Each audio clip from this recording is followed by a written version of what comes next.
আমি যতই চাই I cannot change the situation overnight. গরমের তীব্রতা বাড়ায় শনিবার থেকে সারা দেশে চলছে ৩ দিনের হিট অ্যালার্টের সতর্কতা। সোমবার সেটি আরও ৭২ ঘন্টার জন্য বাড়ানো হয়েছে। তীব্র গরমে রাজধানী ঢাকা সহ গোটা দেশের মানুষের হাঁসফাঁস অবস্থা। এমন পরিস্থিতিতে স্বাভাবিক কারণেই প্রশ্ন উঠছে, কি করছেন ঢাকা উত্তর সিটি কর্পোরেশনের চিফ হিট অফিসার বুশরা আফরিন।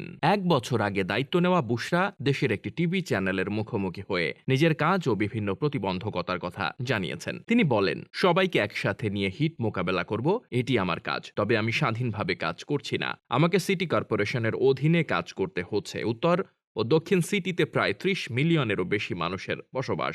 শহর খুব দ্রুত বড় হচ্ছে, পরিস্থিতিও খুব দ্রুত পরিবর্তন হচ্ছে। হিট নিয়ন্ত্রণে কাজ করতে এখানে প্রচুর বিনিয়োগের প্রয়োজন।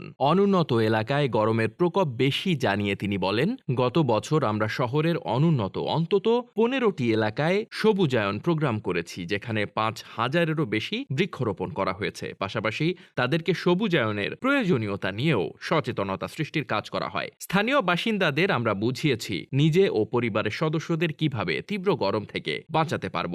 গত বছর হিট মৌসুমে নিয়োগ হওয়ায় তখন বেশি কাজ করতে পারেননি জানিয়ে বুশরা বলেন, কাজ শুরু করলে রাতারাতি পরিবর্তন হবে না, আস্তে আস্তে এই পরিবর্তনের ফল পাওয়া যাবে। তবে পরিকল্পনা তিনি নিজে বাস্তবায়ন করতে না পারায় সময় বেশি লাগছে বলে দাবি করেন তিনি। পাশাপাশি সিটি কর্পোরেশনের বরাদ্দ পেলেও টেন্ডারের মাধ্যমে কাজ করতে বেশি সময় লেগে যায়। এছাড়া আমলাতন্ত্র কাজের ক্ষেত্রে বড় বাধা বলে জানান বুশরা। চিফ হিট অফিসার বুশরা আফরিন তীব্র গরম থেকে বাঁচতে জীবনযাত্রায় পরিবর্তনের পরামর্শ দিয়েছেন। তিনি বলেন, আমি চাইলেও এক রাতে সব পরিবর্তন করে দিতে পারবো না।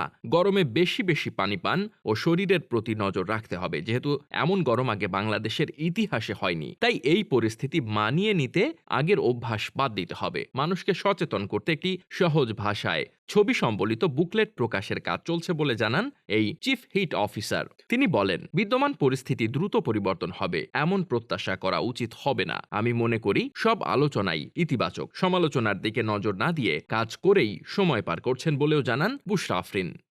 ডেস্ক রিপোর্ট, বার্তা বাজার।